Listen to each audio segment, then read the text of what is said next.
A minha casa, a nossa casa. Que casas temos? Que casas queremos? No 36º aniversário do Público, olhamos para a habitação.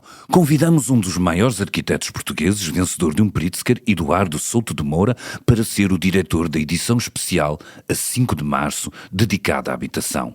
Mas um dia antes, a 4 de março, é aos leitores que convidamos a juntarem-se ao Público na Casa da Arquitetura em Matosinhos para a grande conferência A Minha Casa. Consulte o programa em público.pt/36 anos e junte-se a nós, porque é com os leitores que nós fazemos a nossa casa.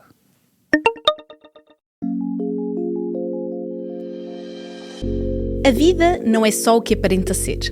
Foi esse o mote para este podcast, onde conversamos com personalidades que têm uma profissão que também passa pelas redes sociais. Mas não mostram tudo. Ou melhor, não mostram quase nada. E é aquilo que fica de fora do pequeno ecrã que aqui queremos conhecer. Eu sou Inês Duarte Freitas, jornalista do Público, e este é o podcast A Vida Não É O Que Aparece. Madalena Sá Fernandes nasceu em Lisboa em 1993. Estudou literatura, teve uma agência de redes sociais e chegou a ser uma das bloggers mais conhecidas de Portugal. Apesar de manter mais de 224 mil seguidores só no Instagram, enveredou por outra forma de influência, quando se começou a dedicar à escrita. Em 2020 tornou-se cronista do Público, onde escreve sobre a espuma dos dias. Na literatura é a autora de Leme e Deriva. Bem-vinda, Madalena. Olá, Inês, obrigada. O que eu acabei de ler é parte da sua biografia. O que é que tem escrito na bio das redes sociais? Pois, isso era uma pergunta. O que é que eu tenho escrito na bio? Eu acho que na do Instagram tenho escritora e cronista do Sim, Público. Eu confirmo. Eu fui ver antes de irmos para aqui.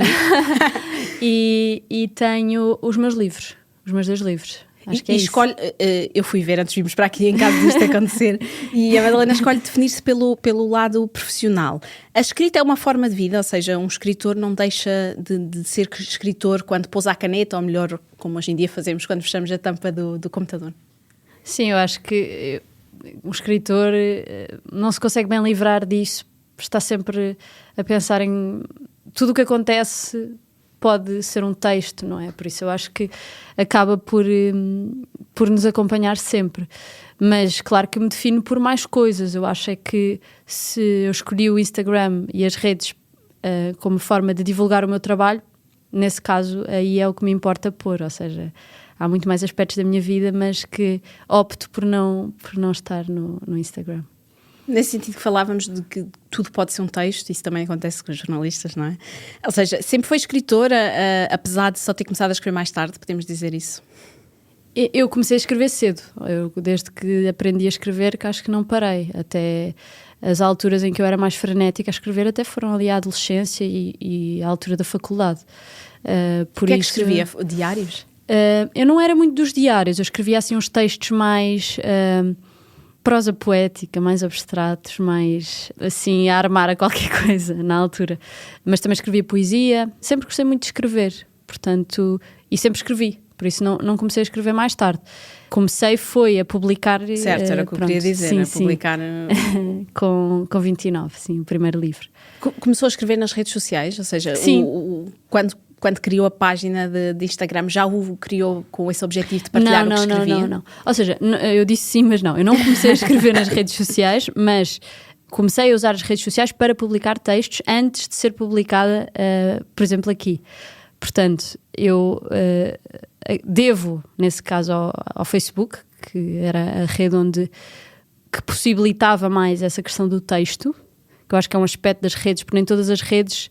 Sim, o Instagram era muito mais fotografia na sua gênese, por exemplo. Não é? Sim, sem dúvida. E no Facebook eu comecei a pôr os primeiros textos que depois serviram, por exemplo, como porta de entrada para escrever aqui, para aqui as crónicas. Por isso, era isso que eu estava a querer dizer. Ou seja, mas eu comecei nas redes sociais achando que os 2 mundos não poderiam comunicar, ou seja, eu estudava literatura, lia, escrevia, isso era um mundo.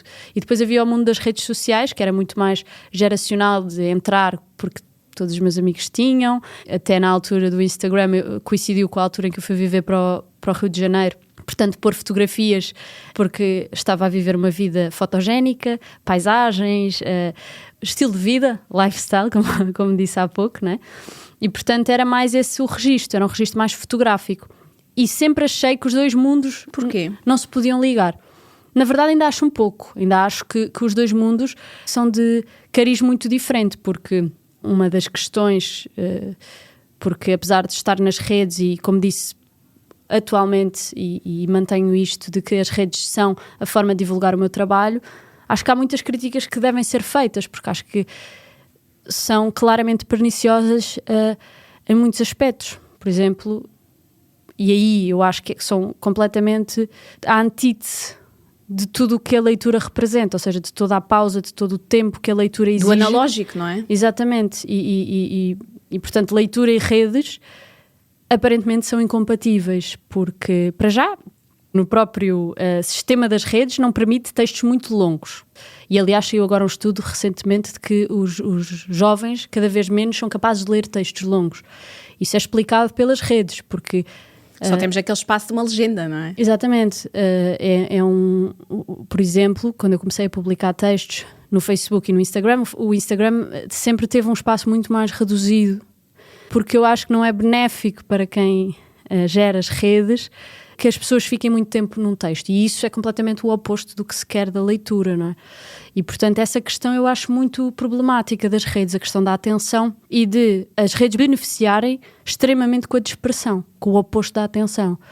E a atenção é o que se requer de qualquer leitor, de qualquer escritor, e é um ato ético. Eu acho que era a Simone Weil que falava disto, porque nós olharmos com atenção para alguma coisa é atribuirmos justiça a esse objeto, não é? E as redes estão completamente... Mas corremos o risco das novas gerações deixarem de ter essa capacidade de atenção, ou seja, vivemos na era do scroll, na era dos vídeos de poucos segundos, ou seja, vamos deixar de ter a capacidade de atenção ou não, eu acho vamos que já valorizá-la ainda mais?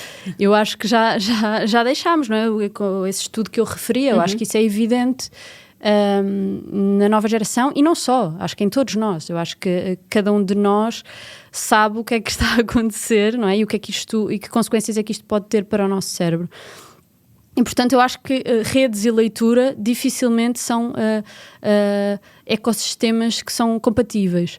O que eu acho das redes é que são plataformas um pouco inescapáveis, não é? Hoje em dia. Dificilmente encontramos. Ou seja, para ser escritor hoje é obrigatório ter uma presença nas redes sociais? Claro que não é obrigatório. Eu acho que para ser escritor é obrigatório escrever, não é? Para ser escritor é obrigatório escrever.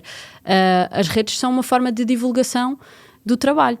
Agora, eu também acho que o que eu disse antes é mais importante, não é? É mais importante escrever do que divulgar. Isso é. Mas, ou seja, por achar que são mundos incompatíveis, mostrava outra Madalena nas redes sociais? Não. Sim, mostrava um lado mais superficial, que não significava que o outro não existisse, significava apenas que eu achava que era impossível dar essa volta. Já não acho que é impossível, acho que é difícil, acho que mesmo quando ponho um texto e idealmente as redes seriam a forma de divulgar o próprio do trabalho, mas é impossível porque não se vai pôr um livro inteiro, o livro Sim. em si, não é? Nas redes, mas existem formas, podemos pôr textos, certos, etc., que são boas formas de fazer as pessoas, isto sendo otimista, de fazer as pessoas irem ler o livro, não é? Mas não estamos a falar do mesmo campo, sem dúvida que não. Mas eu encontrei um vídeo seu das MTV Girls, parece que foi uma vida atrás, acredito. É verdade. Onde mostrava, onde ia à livraria Menina e Moça mostrar alguns livros. Ou seja, este interesse sempre esteve lá e tentava trazer um bocadinho para essa presença nas redes sociais. Sim, aí nessa fase inicial eu estava a tentar conjugar, não é? E depois percebi, pronto, não são muitos que se conjuguem. Abandonei mais a outra faceta porque não é que me interessa tanto.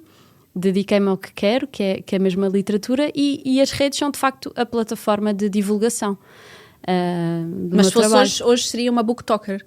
Se fosse... Não, eu acho que não. Porquê? Porque eu quero é escrever, é onde eu tenho que dedicar a maior parte do tempo. E todos esses trabalhos são trabalhos, não é? Isso dá mesmo trabalho e exige muito tempo, e eu não tenho tempo para isso. E, portanto, optei por escrever e outras pessoas optam pelas outras áreas. Pelas outras áreas, exatamente. Chegou a ter uma agência de redes sociais, ou não? Sim, foi um dos meus primeiros trabalhos.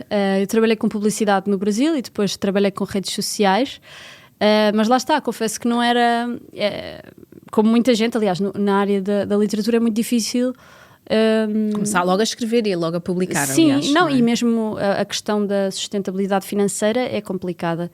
E ali com 19, 20, 21 anos gostava de poder ter a minha liberdade no Brasil, etc. E foi através das redes sociais que a consegui. Ainda era uma fase muito, muito inaugural de tudo isto que era as redes, e comecei a trabalhar com algumas marcas, etc. E pronto, e foi assim um primeiro trabalho do qual não me envergonho, mas que... Mas só na sua página ou fazia comunicação com outras marcas? Não, depois quando voltei para Portugal, trabalhei numa agência da qual era sócia, era pequenina, mas era de comunicação, por exemplo, da Livraria Menino e Moço, era de pequenos estabelecimentos, mas pronto, lá está, não era a minha praia.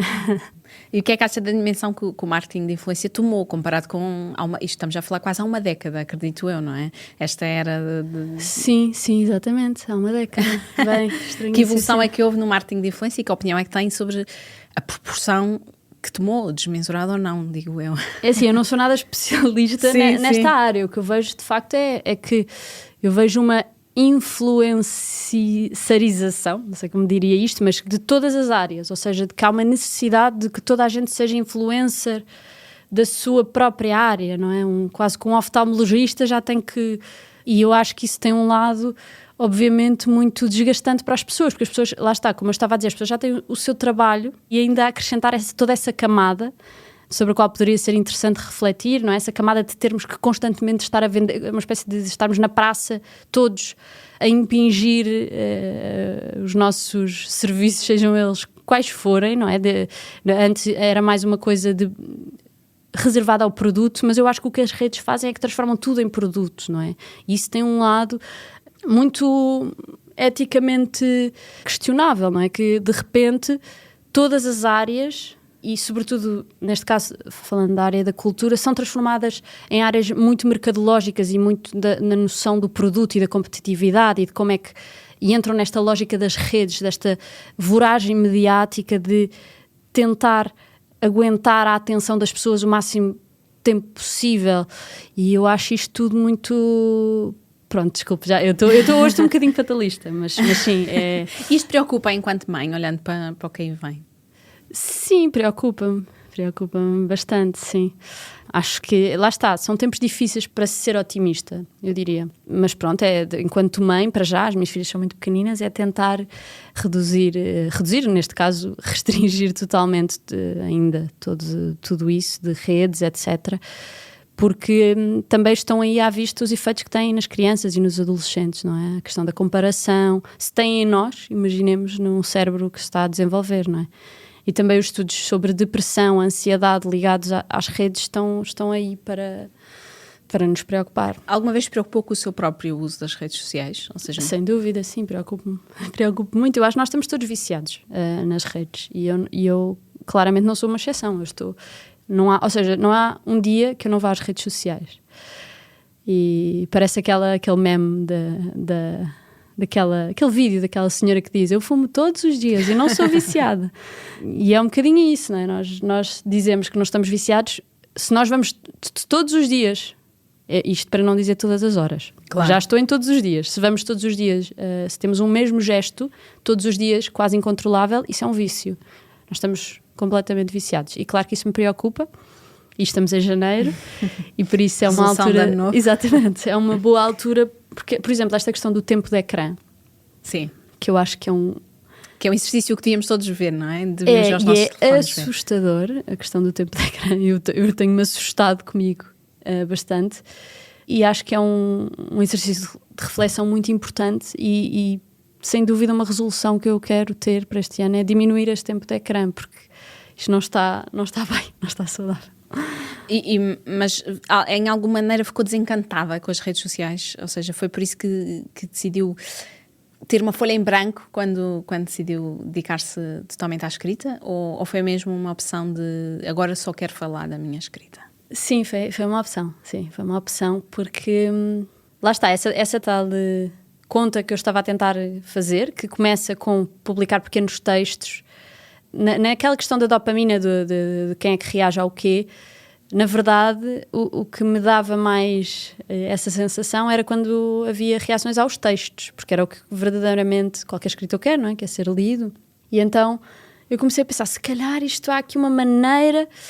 Depois, aí sim, fiquei um pouco desiludida, porque não é bem assim. Não acho difícil, de facto, que as redes substituam o ato da leitura de um livro, da leitura... Até porque o algoritmo não o promove, não é? Exatamente, Aquilo que falávamos inicialmente. exatamente. Mesmo a palavra livro, ouvi dizer que é muito... ou seja, não é privilegiada pelo algoritmo, que é assim uma coisa... Pronto, enfim.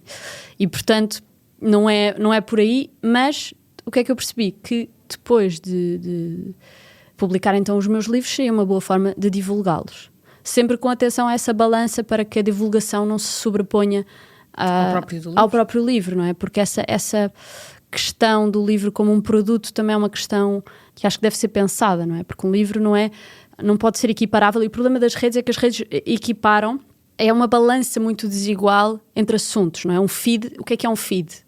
Vem uma guerra, vem um batom... Não há uma hierarquia, é isso? Não há peso. Sim. E muitas vezes há até, pelo contrário, um peso desequilibrado. Ou seja, a mentira tem maior peso do que a verdade, as fake news têm maior alcance do que as notícias verdadeiras. Ou seja, é quase uma balança que está completamente invertida.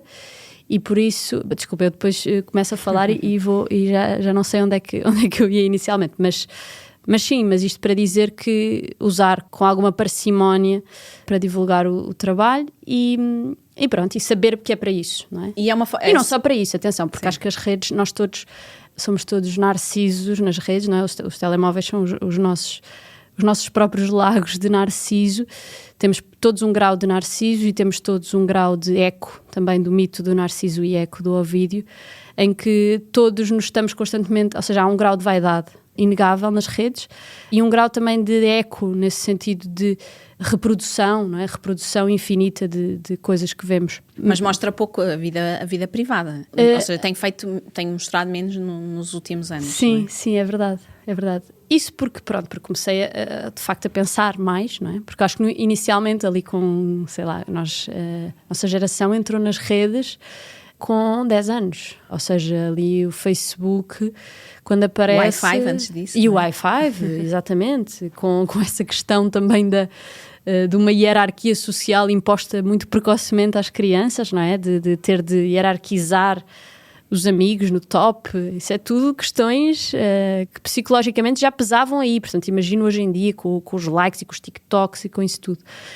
E portanto eu acho que claramente quando eu entro nas redes, e acho que talvez toda a minha geração, é com um lado de fascínio e de ingenuidade muito grande. E depois, à medida que fui crescendo, esse deslumbramento passou, fui começando a pensar um bocadinho mais sobre o que é que eu estava de facto a partilhar e com quem, não é? Porque nós não sabemos com quem é que nós estamos a partilhar as coisas. E o que é que acontece em qualquer rede na qual toda a gente hoje em dia está? Estamos a ceder os nossos dados a empresas estrangeiras cujas leis são diferentes das nossas, e estamos a fazê-lo voluntariamente. Portanto, isto claro que levanta questões. E essa questão da vida privada foi uma das questões que eu ainda não eliminei totalmente, porque sou dessa geração e ainda há assim uns resquícios. E só tem uma página, por exemplo, ou tem uma página privada? Não, só tenho uma. E, portanto, gosto às vezes de pôr uma coisa ou outra, mas cada vez menos. Ou seja, por exemplo... E o que é que pensa, por exemplo, sobre a exposição das crianças? Exatamente, esse é o assunto. Esse foi o assunto que eu expunha totalmente, e depois comecei a pensar o que é que eu... ou seja, isto é absurdo, e voltei atrás. Agora, de vez em quando ponho uma fotografia em que elas estão assim mais ao longe, ou de costas. Sim, havia ontem à noite uma no sofá. Exatamente, ou que estão assim com a cara meio escondida. Nesse caso era até mais da estante, ou seja... é uma questão, mas por exemplo, fazer partilha de coisas íntimas delas, de coisas que são delas. Que elas dizem ou que fazem.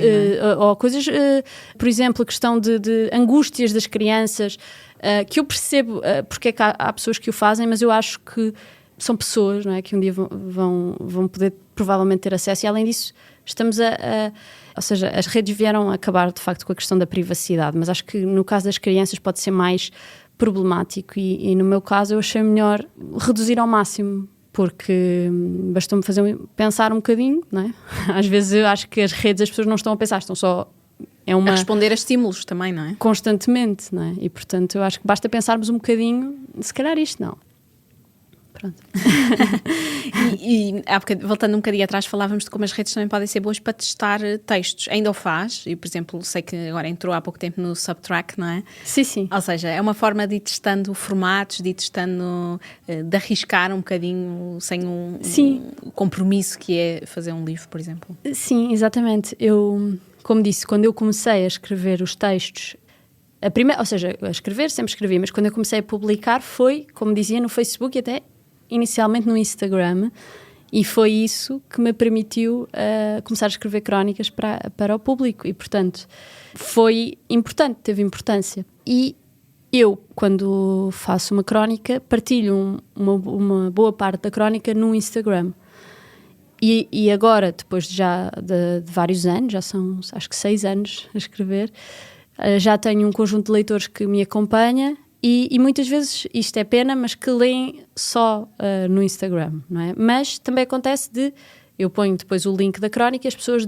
Vêm até ao público. Ou seja, é quase um trampolim, e nesse sentido acho que as redes podem ser úteis, de projetar e de fazer as pessoas saltar para as páginas das crónicas, dos cronistas, dos jornais, que aliás foi assim que eu também comecei a descobrir cronistas. Muitas vezes foi através de redes sociais e eles partilhavam os links, até brasileiros, da Folha de São Paulo, etc. E eu lia por aí. Portanto, acho que pode ser um bom trampolim para chegar. O Substack, é verdade, ainda sou muito incipiente nesta rede, acabei de chegar, tem uma semana. Eu ia dizer que é uma rede nova, mas não é. Acho que a rede já é bastante antiga. E o que é que me... Mas agora estamos a falar mais nesta rede em Portugal, parece. Exato. E o que é que isto me chamou a atenção? É porque é de textos. Ou seja, eu acho que é... Eu vi até no outro dia lá um post no Substack que dizia: isto aqui, quem está no Substack tem aquela vibe, tem aquela aura de quem adorava fazer as composições nas aulas de português. Que era o meu caso. E de facto é um bocadinho. Ainda estou a explorar, ainda não percebi bem, aquilo tem um mecanismo diferente. Mas consiste em newsletters, portanto em poder acompanhar as pessoas que nós gostamos, escritores, os cronistas, as pessoas que escrevem, em textos. E eu acho que fazia muita falta um espaço para ler, não é? E portanto aí acho que, lá está, ainda estou naquela fase esperançosa e otimista, mas parece-me muito interessante. E o primeiro livro da Madalena é o Lem, não é? Que é uma autoficção. É preciso maturidade para escrever uma autoficção e este livro foi também uma forma de processar um trauma que lhe tinha acontecido assim. Precisava de o escrever antes de começar a explorar outras coisas. Sim, é verdade. Acho que é preciso alguma maturidade, ou seja, para mim, por exemplo, eu continuarei, eu acho, a escrever autoficção. E também muitas vezes nesse registro nas próprias crónicas, porque eu gosto de escrever sobre a vida, sobre o que me acontece, pronto, é muito o meu registro. Mas quando se trata de coisas mais traumáticas e mais duras, eu sou da opinião de que se deve dar uma distância de segurança, que entre o acontecimento e a escrita, para não se escrever muito... Por vezes até se pode escrever muito a frio, mas publicar, acho que é bom deixar respirar um bocadinho, isso acho que sem dúvida. Ou seja, não temos de escrever e publicar. Não, isso não temos. Isso não. Mas porque é que dizia, e eu lia na entrevista que deu na altura aqui ao público, que não conseguia escrever outras coisas antes de escrever sobre a violência doméstica? Pois, isso era quase como se aquilo tivesse encravado, fosse uma coisa que fosse mesmo urgente de tirar de cima. Assim, uma fuligem, um peso que era importante tirar. Sim. Mas o trauma volta sempre ao de cima ou fica resolvido? Eu acho que nunca fica resolvido, sim. Acho que nunca se resolve. Mas eu continuo, aliás, o meu próximo livro ainda vai ter um pouco desse tema. Eu acho que é um tema... Eu acho que os escritores podem ter os seus temas. E esse é um dos meus temas, sem dúvida. E dizia que não o escreveu para as outras pessoas, escreveu para si. Mas inevitavelmente o Lem tornou-se um fenómeno muito grande e ainda bem. Recebeu e recebe muitos relatos de outras pessoas que tenham passado pelo... um trauma semelhante, que tenham passado por violência doméstica? Sim, imensos. Assustadoramente muitos, ou seja, não há semana que não me chega um caso. Eu talvez devesse ter antecipado isso, não é? Quando escrevi o livro, mas não tinha como antecipar. Mas faz parte, ou seja, não era o que, antes de saber que ia escrever o Leme, não era o que eu esperaria que acontecesse quando escrevesse o meu primeiro livro. Ou seja, esperava outro tipo de leituras. Mas agora, lá está, com mais maturidade, eu acho que ainda bem que também tem essa via. Ou seja, eu estava muito preocupada com a questão literária, mas eu acho que essa questão é tão importante, não é? Que fico triste por serem tantas pessoas e por ser uma epidemia que não se resolve de forma alguma em Portugal e no mundo, mas feliz que possa eventualmente, sem essa presunção, mas que possa eventualmente dar coragem ou vontade a outras pessoas de falar sobre isso. Trazer este tema, que é importante falarmos sobre este tema. Sem dúvida, sim. Em quantas línguas é que já está traduzido o Leme? Tornou-se o Leme, línguas não, ele está, ou seja, foi publicado no Brasil, sim. Que é o mesmo idioma. Sim. Ainda só está publicado no Brasil, na Dinamarca e agora vai ser, atrasou um bocadinho, ou seja, fechei o contrato com a Argentina, mas só este ano é que vai estar na Argentina e está traduzido já para francês, inglês, alemão, mas ainda não saiu nesses países e pronto, para já é isso. E este foi o primeiro livro. Que tipo de pressão?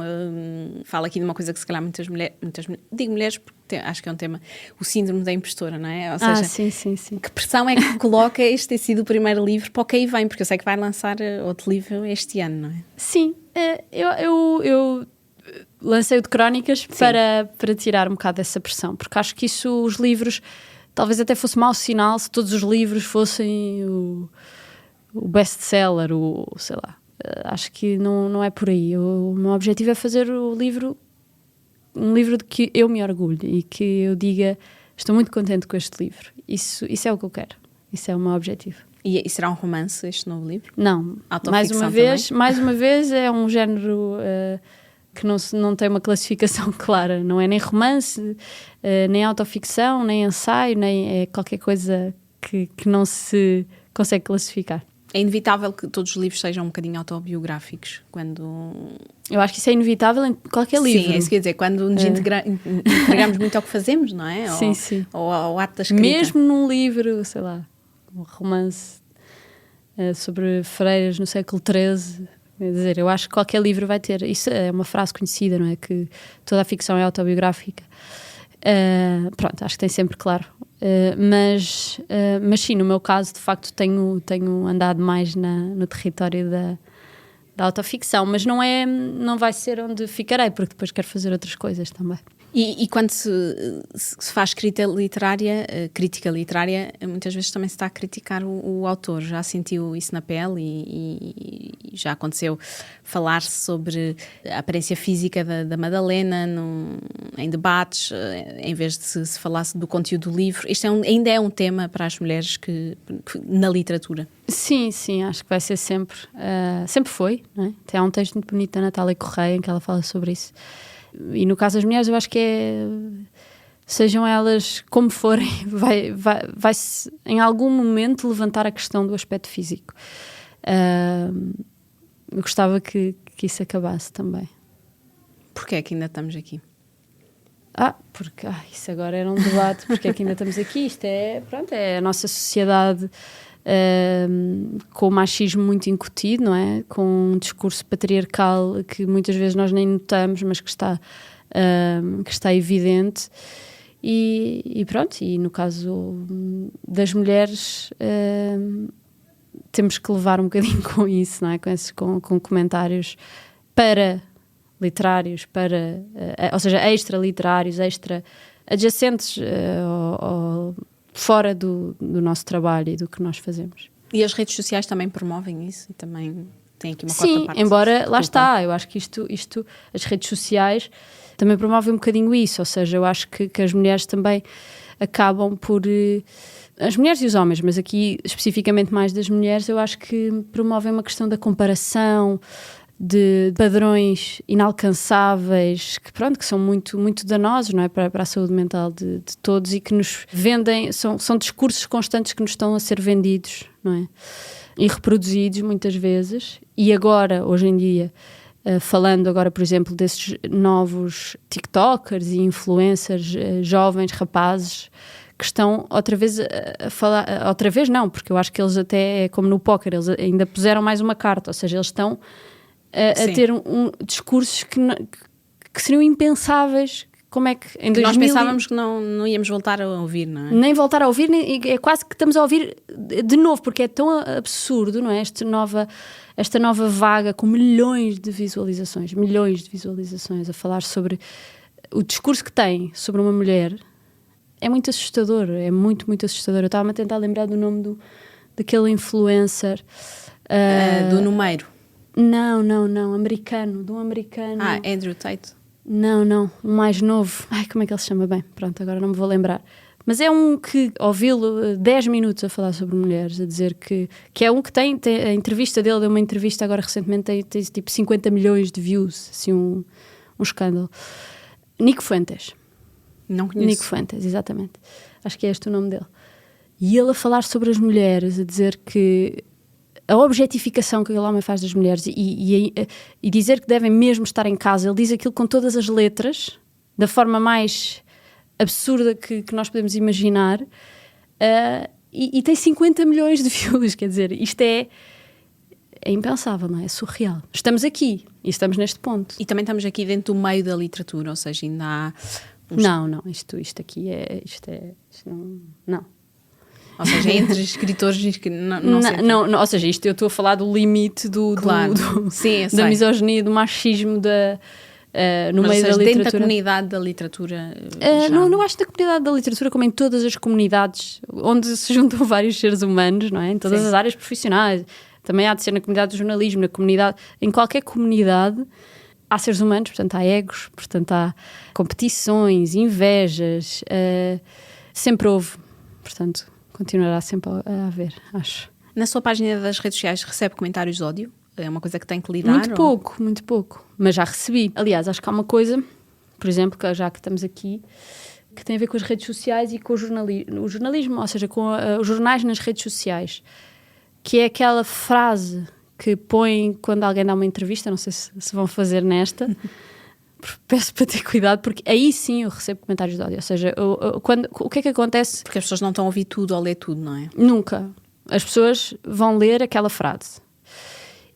E isso também se pode ligar à questão do machismo e da misoginia, que é muitas vezes uma pessoa dá uma entrevista sobre o seu trabalho, sobre o que seja, e o que sai é uma coisa completamente que não tem nada a ver com o conteúdo. Porquê? Porque é esta mecânica das redes sociais, que é aquilo é que vai ter mais likes, aquilo é que vai ter mais partilhas, e acontece as pessoas começarem a ter medo de dar entrevistas aos jornais, precisamente por causa desse ódio que levam vindo daí e não propriamente da vossa página. Sim. E aí aconteceu-me, a dar uma entrevista a um outro jornal, aconteceu-me isso.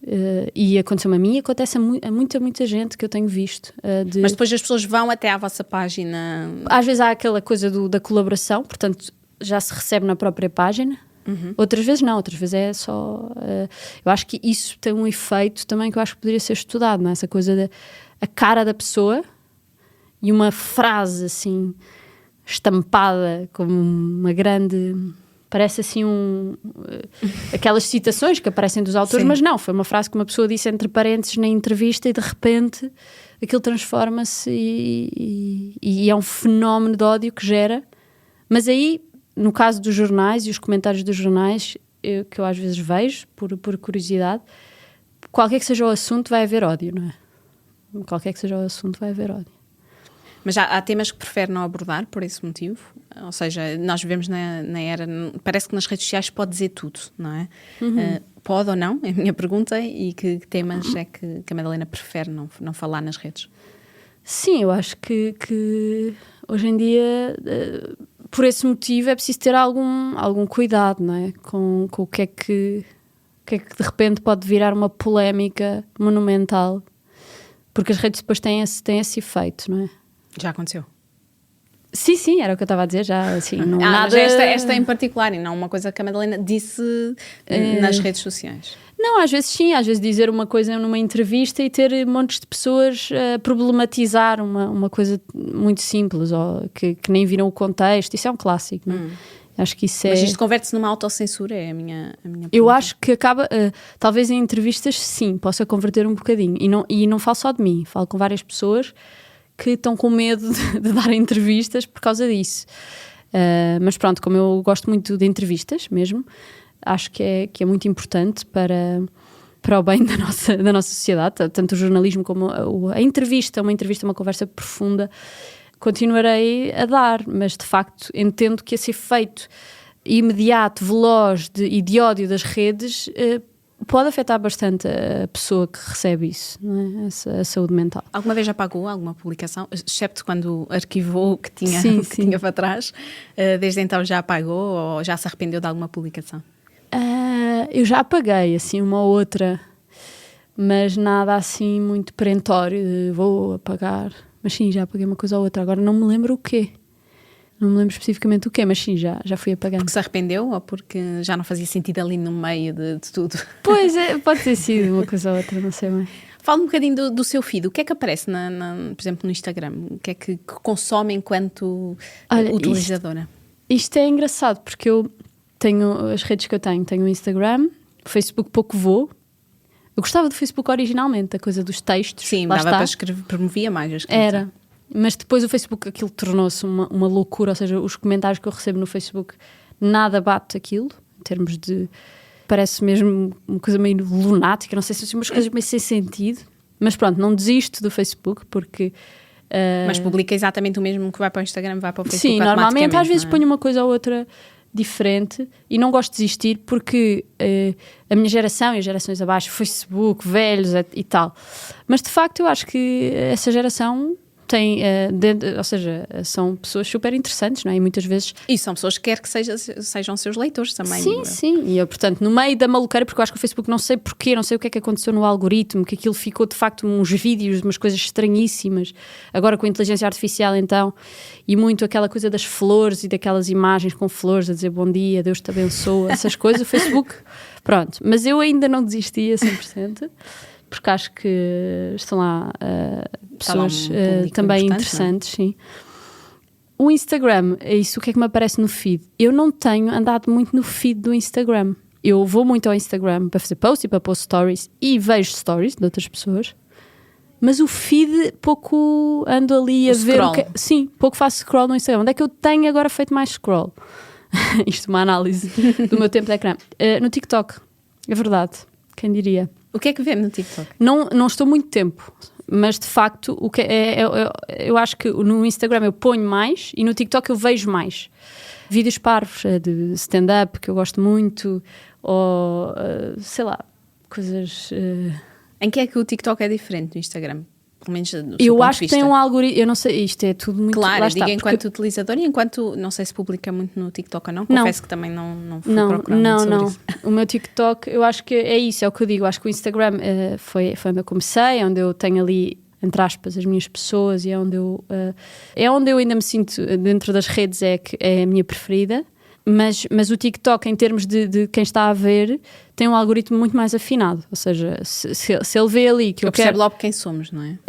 Sim, o que é absolutamente assustador, mas pois, ele percebe são logo... Só alguns segundos. Exatamente, ele percebe logo que eu quero ver viagens a Itália, se eu for para a Itália, por exemplo, stand-up e, sei lá, uma coisa ultra específica, mesmo de literatura ainda está pouco explorado, mas há de tudo. Ele percebe como todos os algoritmos funcionam por essa atenção de que falávamos há pouco, do tempo que ficamos a ver. Assustador, não é? Eles medem o nosso olhar. Mas de facto ele percebe isso mais depressa e então de repente eu ali só tenho aquilo. O Instagram ainda não está 100% assim, o Instagram ainda me manda com coisas... Mas isso não é um perigo, ficarmos só na nossa bolha. Ou seja, nunca somos confrontados com temas que não que nos possam deixar desconfortáveis, não é?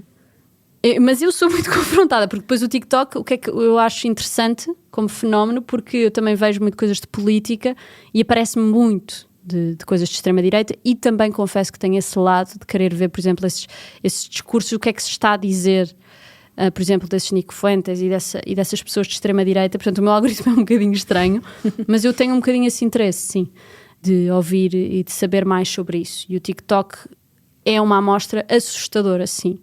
Agora, o que é que acontece? A minha vida não é o TikTok. Eu vou ao TikTok, se calhar, eu não vou todos os dias ao TikTok, eu vou, sei lá, 20 minutos aqui de vez em quando.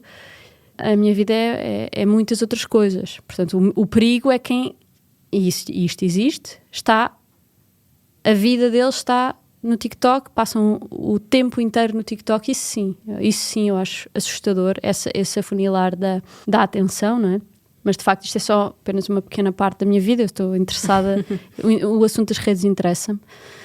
E portanto é mais também nessa perspectiva. E não só, e também às vezes para descontrair. Também as pessoas que é só... Sim, não temos de estar sempre a absorver e sempre sim, às vezes é só para rir. Também. Este podcast chama-se A Vida Não É O Que Aparece. Qual é a maior ilusão que acha que as redes sociais nos vendem? Assim, o maior embuste? Bem, as redes vendem muito a questão da felicidade, não é? Porque basta sorrir, um sorriso não é felicidade, não é? Tem esses embustes todos dessas pessoas que vendem, por exemplo, questões de casinos isso é tudo...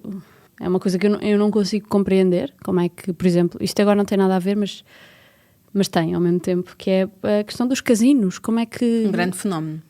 Mas é um fenómeno para mim inexplicável, quer dizer, é explicável, porque pagam muito bem, mas aquilo é das maiores dependências que existe, dos maiores vícios, é de uma coisa completamente nefasta, completamente condenável e não se percebe bem onde é que aquilo vem, e de repente toda a gente a fazer publicidade a casinos, é podcasts patrocinados por casinos, é casinos por todo o lado, e isso não tem tanto a ver com...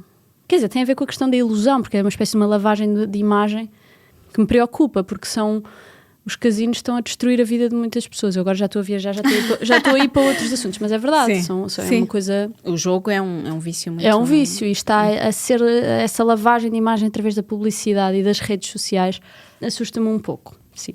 O que é que as pessoas que a seguem acham que sabem sobre si e não sabem? Estas perguntas que a pessoa tem que ter... Como é que é? O que é que as pessoas que me seguem... Quem segue acha que sabe sobre si e não sabe. Não sei se acham que sabem o que é que acham que sabem sobre mim. Não sei, eu acho que já sabem muito sobre mim. Quem me leu já sabe muito sobre mim. Sim. Eu tenho um bocadinho esta coisa do overshare, sobretudo na escrita. Mas acho que não sabem montes de coisas sobre mim, não sabem... ou seja, no meu dia-a-dia talvez não saibam que eu estudo, que esteja a fazer um mestrado, não sabem nada, mas ou seja, há coisas que ainda bem que não sabem, porque também acho que às vezes é muito desinteressante a presunção de acharmos que as pessoas também querem saber como é que é a minha rotina, com as minhas filhas, etc, não é?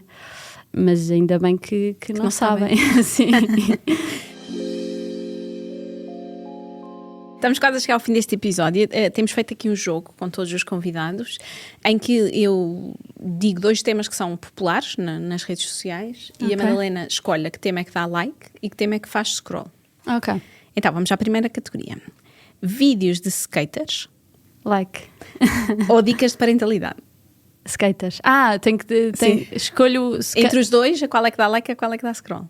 Então, like nos skaters e scroll na parentalidade. Para quem não sabe, a Madalena andava de skate, não sei se ainda anda. Não, já não anda há algum tempo. Mas por acaso tenho tido vontade de voltar. Categoria seguinte. Vídeos de receitas saudáveis ou dicas de livros? Vou fazer scroll nas receitas saudáveis e dar like nas dicas de livros, embora agora ande interessada em receitas saudáveis também, mas pronto. E o que é que anda a ler agora? Agora estou a ler o do Ian McEwan, estou a acabar. Devo acabar hoje. O que podemos saber, o último dele. Muito bom, recomendo. Boa. Fica aqui uma recomendação. Última categoria, vídeos de ideias de looks ou vídeos sobre política. Scroll nos looks, não aguento, desculpem. Não dá. Isso Get ready with me não interessa. Nunca, não consigo. Like na política, que às vezes não é nada like, mas pronto, mas eu por acaso os looks não entrei nesse universo. Muito bem. Aqui, para terminarmos, gostava de olhar um bocadinho para o futuro e perguntar à Madalena se alguma vez coloca a hipótese de sair das redes sociais e se há dias que tem essa vontade ou não. Sim, eu acho que sem dúvida que há dias que tenho essa vontade. Aliás, há dias, pronto, em que são raros. Agora ia dizer, há dias em que não vou, sim, mas já fiz essa escolha de não ir, ou seja, não... E sim, eu acho que não sabemos como é que vai ser o futuro de tudo isto, não é? As empresas... às quais nós demos os nossos dados e às quais nós entregámos tudo, não são propriamente as empresas mais fiáveis. No entanto, eu acho que também há este lado de comunidade e de partilha. Agora entrei no Substack e de poder, de facto, há uma relação. Claro que não é a mesma coisa que uma relação humana, mas acaba por haver uma relação com as pessoas. E neste momento ainda não me sentiria preparada para deixar. Mas se fosse embora, como é que seria a publicação de despedida? Mas eu não... Isso é triste. Não sei, mas seria talvez com o pensamento e com as críticas que tenho em relação ao assunto de que falámos aqui, talvez. Muito bem. Obrigada, Madalena. Obrigada, Inês. E assim nos despedimos esta semana. Podem continuar a acompanhar a Madalena Sá Fernandes nas redes sociais e já agora ao público também. Quanto ao podcast A Vida Não É O Que Aparece, sigam na sua plataforma habitual. Até para a semana. Para não perder os novos episódios, subscreva este podcast do Público na sua aplicação preferida. Para além deste programa, há mais para descobrir em público.pt/podcasts. O Público fica no ouvido.